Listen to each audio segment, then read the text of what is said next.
"You're done here. Pack your desk. Security's on the way up." He said it while scrolling through his phone. Didn't look at me. Didn't even put the thing down. Just kept swiping with his thumb like he was deleting a spam email.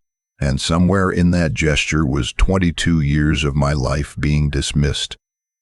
I remember noticing his shoes. Brand new. Some Italian designer I couldn't name, the kind that cost more than my first car. The leather still had that showroom shine that hasn't been broken in yet, hasn't touched a real floor on a real day of real work. His father wore boots. Steel-toed scuffed, the kind you wear when you're actually building something. The son wore shoes you wear when you think the building's already done and you just inherited it. His name is Derek. Derek Holbrook III. He'd been officially named president of Holbrook Capital Partners exactly 11 days before this conversation. 11 days. The ink on the announcement email was barely dry. Our Austin office still had the congratulations banner up in the break room, the one the office manager printed because she thought it was the right thing to do. Even though half the room went quiet when the news came down, I set my coffee mug on his desk, slowly. Not because I was being dramatic, because I needed a second to decide what to say next. 22 years of commercial real estate. 15 of those at Holbrook. I'd been there when this company was operating out of a converted warehouse space near East 6th Street with 4 employees and a shared printer that jammed every third page. I'd helped close the Monarch Tower deal that put us on the map in 2011. I was the one on the phone at 2 a.m. when the Riverside District project nearly fell apart because our primary lender got cold feet 48 hours before close. Derek had been a sophomore at USC when that happened. Probably at a party. I was in a conference room with bad coffee and worse lighting, holding this company together with documentation and stubbornness. And now he was telling me to pack my desk. "Derek," I said. "It's a business decision," he cut in, still not looking up. "Nothing personal." That phrase, "nothing personal," the great coward's flag flown by people who were doing something extremely personal and just don't want to own it. "I'd like to speak with your father," I said. He finally looked up. Something flashed across his face. Irritation mostly, maybe a little uncertainty underneath it, but he buried that fast. "My father's not involved in day-to-day operations anymore. That's the whole point. I'm president now. This is my call to make." I picked up my coffee mug. I looked around the office he'd moved into, the one that used to be a shared conference space before he had facilities rearrange the furniture to make it a proper executive suite. There were framed prints on the walls he'd brought from home, a standing desk he'd ordered on his second day, a mini fridge in the corner that nobody had asked about. "Tell your father," I said, "that the Q3 partners meeting is going to be worth showing up for." Then I walked out. I want to be honest about what happened in the next 20 minutes, because I think it matters. I didn't feel powerful. I didn't feel cool or collected in some cinematic way. I felt something closer to grief, actually. Walking past the desks of people I'd worked alongside for over a decade, past the wall where we'd put up a framed copy of our first major deal announcement, past the reception desk where the young woman who'd started 6 months ago gave me a look of pure confusion. I felt the particular weight of watching something you built get handed to someone who had no idea what it cost. I took the elevator down. I walked to my car in the parking garage. I sat there for about 4 minutes. Then I called my attorney. Her name is Beverly, and she's been my lawyer for 16 years. Before I could get through the full sentence, she said, "Tell me you activated the clause." "The filing went in at 7:45 this morning," I said. 2 hours before he called me in. There was a pause on her line. Then, "Nathan, you beautiful, patient man, here's what Derek didn't know. Here's what apparently nobody had bothered to sit him down and explain before they handed him a president's title and a key to the executive washroom. Holbrook Capital Partners is structured as a Texas limited partnership. The general partner is Holbrook GP LLC, and the limited partnership interests are distributed across a handful of original investors and early contributors. Derek's father, Gerald Holbrook, founded the firm and holds a meaningful stake. But the LP interests, The ones with real economic and governance weight, those had been redistributed over the years through a series of negotiated agreements that most people at the firm had never read in full. I had 61% of the limited partnership interest. I'd been accumulating it for 14 years. It started the way these things usually do. Gerald was brilliant at seeing opportunity and terrible at seeing risk. Early on, when we were putting together the Marble Falls acquisition and needed someone to take personal liability on a bridge loan because our fund structure wasn't there yet, Gerald asked me to sign. I said yes, but I asked for something in return. Not a bonus, not a title, a small LP interest properly documented, filed with the state, attached to the partnership agreement. He laughed, called me old-fashioned, said I thought like a banker from the 70s. Then he signed the agreement. That was the first 4%. After that, it became a quiet pattern. When our CFO left in 2017 and took 2 years of institutional knowledge with him, I stayed late every night for 3 months rebuilding our underwriting models from scratch. Gerald offered me the CFO title. I declined, asked for 8% of his LP interest instead, at a valuation we both agreed on. He thought he was getting a bargain because the firm was going through a rough patch and the interests looked modest on paper. They looked less modest 6 years later. When our co-founder Marcus wanted to exit in 2020, he needed liquidity fast. His divorce had been costly and his outside investments had taken a hit during the pandemic. He came to me because he knew I was the steadiest hand in the room. I bought his entire remaining LP stake, 31%, at a fair price, paid in full, no drama, no lawyers fighting over it for 8 months. Marcus got what he needed. I got what I'd been building toward.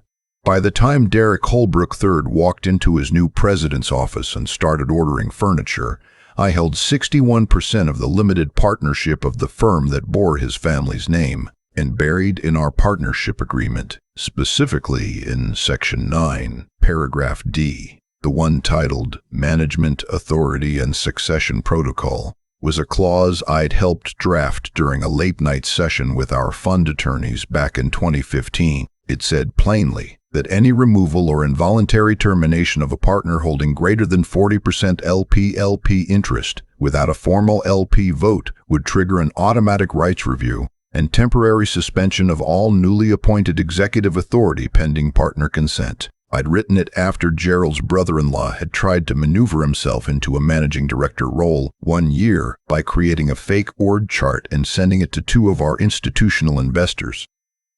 Gerald thought I was being paranoid. I said I was being parod. He signed it because he trusted me, and also because he'd had 2 glasses of scotch, and we both just wanted to go home. 7 years later, that paragraph was very much alive. The filing I'd sent that morning wasn't aggressive. It was methodical. A formal notice to all LP interest holders, our fund administrator, our registered agent in Delaware, and the Texas Secretary of State's office, stating that an involuntary termination of a partner holding majority LP interest had occurred without the required LP vote, and that per Section 9D of the amended partnership agreement, a mandatory partner meeting was required within 5 business days. I'd also sent it to our 3 largest institutional LPs, 2 pension funds and a family office out of Dallas, the kind of investors who take governance very seriously and whose attorneys start making phone calls before noon. Derek was still probably updating his LinkedIn title when those emails landed. I drove to the coffee shop 2 blocks from the office, ordered an Americano, read the news on my phone, waited. Beverly called at 11:42. Their general counsel just reached out, she said. They want to know if we can hold off on the partner meeting request while they assess the situation internally. What did you tell them? I told them the filing was already in and the clock was already running and that there was no provision in the partnership agreement for a pause while someone assesses anything internally. Good. Nathan and their institutional LPs are furious. The Dallas family office called Gerald directly. He's apparently been trying to reach Derek all morning, and Derek's assistant keeps saying he's in strategy sessions. I almost felt sorry for her. Almost. What happened over the next 48 hours was less dramatic than you might expect, and also somehow more Gerald didn't call me that day. I think he couldn't figure out what to say. He was a man who had always moved through the world by reading the room, sensing what people wanted, and giving them just enough of it to keep everyone moving forward. He was genuinely gifted at it. But this wasn't a room he could read his way out of. The documents were filed, the clock was running, and the investors he'd spent 2 decades cultivating were asking pointed questions about governance that required actual answers. His attorney called Beverly. Beverly relayed everything to me with the kind of calm precision that's why I pay her what I pay her. Gerald wanted to know if there was a way to resolve this without a formal partner meeting. Beverly's answer, no, there wasn't, because the agreement was clear and the filing was already in, and the LP notice had gone to all interested parties, and Gerald himself had signed the document in 2015 that made all of this unavoidable. Gerald wanted to know if I would be open to a conversation. Beverly's answer, Mr. Cole is always open to a conversation, but the partner meeting will proceed as required under the agreement, regardless of any separate discussions. Gerald apparently sat with that for about 6 hours before he called me himself. It was 8:30 in the evening. I was at home eating pasta I'd made from scratch because cooking is how I decompress, always has been. My phone buzzed and I saw Gerald's name and I finished chewing before I answered. Nathan, he said. Gerald. A pause. I could hear him breathing. He was in his 70s now. He'd worked hard his whole life, built something real, and I genuinely respected that even as we sat on opposite sides of a governance dispute that he probably still didn't fully understand. I didn't know he was going to do it, he said. I want you to know that. I believe you, I said, and I did actually. He told me he was going to make some staffing adjustments. I thought he meant. He trailed off. You thought he meant junior staff, people who wouldn't have standing to push back. Silence. He's young, Gerald said, and there was something in his voice that wasn't defense so much as exhaustion. The exhaustion of a parent who has tried to explain something important many times and watched it not land. I know he is, I said. That's not my problem to solve. Nathan, we've worked together for 15 years. We have, I said, and I've carried a lot of weight during those 15 years. I've been paid well for some of it. For some of it I took equity instead of cash, because I believed in what we were building. I still believe in it. I don't believe Derek is ready to run it. Another silence. Longer this time. What do you want? He asked. It was a fair question, and I'd thought about the answer for a long time.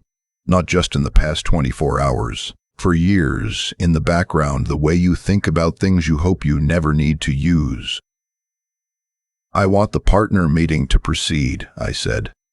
I want Derek's appointment reviewed by the LP group according to the agreement we all signed. And I want a genuine conversation about leadership structure that reflects the actual ownership of this firm. Gerald said, and if the partners vote the way your stake suggests they will, then we have a different conversation about what comes next, I said. But that's not tonight's conversation. He was quiet for a moment. Then you knew.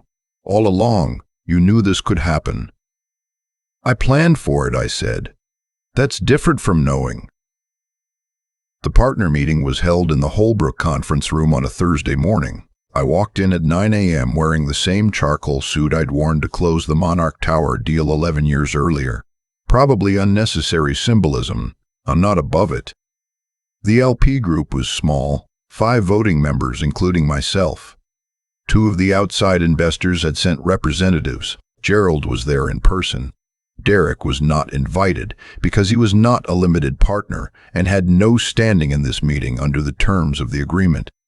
I'm told he waited in his office. I don't know what he did with that time. I hope he thought about some things, about the difference between inheriting a title and earning authority, about what it means to terminate a 22-year employee without looking up from your phone. But probably he was on LinkedIn. The meeting opened with our fund administrator reading the relevant section of the partnership agreement. Then Beverly walked through the filing and the timeline. Then the floor was opened. one of the pension fund representatives, a woman named Constance who had been in institutional real estate for 30 years and had heard every flavor of governance nonsense the industry had to offer, spoke first. She said simply that her fund's investment committee had serious concerns about the appointment process and would need to see a formal governance review before they could continue their current fund commitment. The other outside LP said the same thing, slightly more diplomatically. Gerald spoke. He said he had tremendous respect for Nathan Cole, and that in hindsight, the process for his son's appointment had not followed proper form, and he was prepared to support whatever the LP group determined was in the best interest of the partnership. He didn't look at me when he said it. He looked at the table. I think it cost him something real to say it. The vote was formal and quick. 4-1 in favor of suspending Derek's executive appointment, pending a governance review. The one dissenting vote was Gerald's, cast quietly, without drama, the vote of a father who already knew it wouldn't matter. After the vote, one of the representatives asked who would serve in an acting capacity during the review period. Beverly placed a single document on the table, a proposal, drafted the week before, for a managing partner structure with defined authority and LP oversight. It named me as managing partner, subject to LP approval. The vote on that was 4-0. Gerald abstained. I thanked everyone for their time. I gathered my papers. I walked down the hallway toward what had been, until 11 days ago, Derek's office. He was standing in the doorway. I don't know how long he'd been there. Someone had apparently told him the meeting was over because he'd come out, and now he was standing there in his Italian shoes, looking like someone who had just realized he'd misread every instruction on a very important test. "Nathan," he said. "Derek. This is—" He stopped. Started again. "You can't just— My father built this company." "Your father built this company with partners," I said. "I'm one of those partners. I've been one for a long time." "I didn't know you had that much. Nobody told me." "That's a conversation for you and your father to have," I said. "It should probably have happened before your first week." He looked like he wanted to say something else. Something pointed or threatening, or maybe just something that would give him back a little dignity in a moment that had none. I didn't wait to hear it. I walked past him into the office, set my briefcase down, and sat in the chair facing the window that looked out over the Austin skyline. I'd looked at that view from a different floor for a long time. It looked about the same from here. Derek's personal items were boxed up and in storage by end of day. Gerald and I had our first real conversation as co-principals of the firm that weekend, over coffee at a place near his house in Tarrytown. It was uncomfortable. It was also honest, which is more than I can say for most conversations in this industry. He told me Derek was going back to finish his MBA, that he thought his son had real potential but needed more time, more ground-level experience, more years of watching what it actually takes before he could carry the weight of leadership. I told him I agreed with all of that. I meant it. I also told him that if he'd ever had a genuine conversation with me about succession, we could have found a path that didn't require any of this. That I would have helped mentor Derek. Would have welcomed the opportunity, actually. That I don't have children of my own, and there's something meaningful about passing on what you've learned. Gerald nodded slowly. He looked tired. Not defeated exactly, but changed in some way that I think was permanent. "I didn't think you wanted the top spot," he said. "I didn't want it handed to me," I said. "I wanted to earn it the same way I earned everything else." Apparently that required a partner meeting. He almost smiled at that. Not quite, but almost. Within the month, the firm issued a formal statement to our investor group about leadership structure. No drama in the language, no reference to what had happened. Just a clean announcement that Nathan Cole had been appointed managing partner of Holbrook Capital Partners with full operational authority and LP oversight as defined in the partnership agreement. I forwarded the announcement to my mother in Tulsa, who called me and said she was proud, but also asked if I'd eaten lunch. I had not eaten lunch. I went and got a sandwich. The business continued. The deals kept moving. We had a strong fourth quarter, closed 2 acquisitions in the Hill Country, and started a new fund that pulled in commitments from 3 LPs who'd been watching from the sidelines for years and decided now was the right time. None of our clients noticed the change in leadership because, from their side, the person who had always been driving outcomes was still driving outcomes. That's the thing about quiet authority. It doesn't change when it becomes official. It was always there. It just finally had the nameplate to match.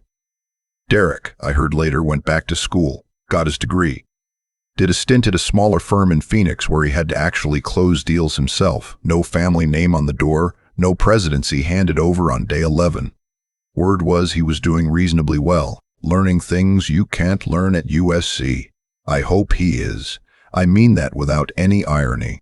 The real estate business needs sharp people who are willing to do the work. It doesn't have room for people who think the work is optional. The night after the announcement went out, I made dinner at home. Same pasta, roughly the same method, a little better wine. I sat at my kitchen table and thought about the morning Derek had told me to pack my desk. Thought about the 4 minutes in the parking garage. Thought about a lot of things. Power that's real doesn't announce itself. It doesn't need to. It's in the filings, in the agreements, in the years of showing up when it wasn't glamorous, and staying when it was hard, and taking equity when everyone else was taking titles. It's in every late night and every handshake and every line of documentation that nobody reads until the day they desperately need to. 11 days. That's how long Derek Holbrook III was president of Holbrook Capital Partners. He used 7 of them to order furniture. If you've ever watched someone inherit authority they hadn't earned and felt that particular frustration of a system rewarding the wrong things, you know why these stories matter. Hit subscribe if you want more of them. This happens more than you think. In boardrooms and conference rooms and managing partner offices all over this country. And sometimes the person who built the table is still sitting at it. They just let someone else think they were in charge for a little while. I've thought a lot about what actually happened that morning. Not the legal mechanics of it. Beverly handled those with the kind of precision I could never replicate. But the human part, the part where Derek looked up from his phone just long enough to end what he assumed was my story, then looked back down. That moment. That specific, small, careless gesture. It would have been easy to make the whole thing about him, about entitlement, about nepotism, about everything wrong with handing authority to someone because of whose last name they carry. And those things are real. I've watched that dynamic damage companies my entire career. But if I'm being honest with myself, sitting here with enough distance to see it clearly, the story isn't really about Derek at all. It's about choices made over decades and what those choices quietly accumulate into. Every time I took equity instead of a title, I was making a bet, not on myself exactly, more on the idea that real security doesn't come from what's written on your business card. It comes from what's written in the agreements. It comes from showing up at 2 a.m. when the deal is falling apart, from rebuilding the underwriting model when nobody asked you to, from buying Marcus out at a fair price when he needed it and not squeezing him because you could have. Those things compound. Not immediately, not in ways that show up in a quarterly review or get you mentioned in a press release, but they compound. Derek made a different kind of bet. He bet that the title was the thing, that president meant control, that the nameplate meant authority, that 11 days in a corner office would be enough to establish something that takes years to earn. He lost that bet inside of 2 weeks, and the loss was absolute and irreversible. And it happened because of a clause in a document he'd never read, written by a man he'd dismissed before he understood what the man had built. That's the part I keep coming back to. Not justice, not revenge. Those are words other people use for this story, not me. What I keep thinking about is the cost of not doing the work to understand what you're walking into. Derek didn't read the partnership agreement, didn't ask about the ownership structure, didn't sit down with the people who'd been there for 2 decades and say, "Tell me what I don't know." He assumed the picture was the one he'd been shown his whole life, his family's name on the door, his family's company to lead. That assumption cost him everything he thought he had. Gerald understood it. Not at first. He was too shaken at first, but in the conversation we had over coffee in Terrytown, I could see him working through it in real time. He's a smart man. He built something real. And somewhere in that conversation he arrived at the same place I'd been sitting for years, that the firm was never entirely his to give away. It had partners. It had obligations. It had 22 years of someone else's labor woven into every major decision it had ever made. You can't hand that to your son on day 11 and call it succession. I don't think Derek is a bad person. I think he was underprepared, overconfident, and handed a role that required things he hadn't yet developed. That's not entirely his fault, but it is entirely his problem to solve, and the only way to solve it is the long way, the same way I did it. Show up. Do the work nobody's watching. Take the equity when everyone else is taking the title. Wait. There is no shortcut through 22 years. I know because I lived them.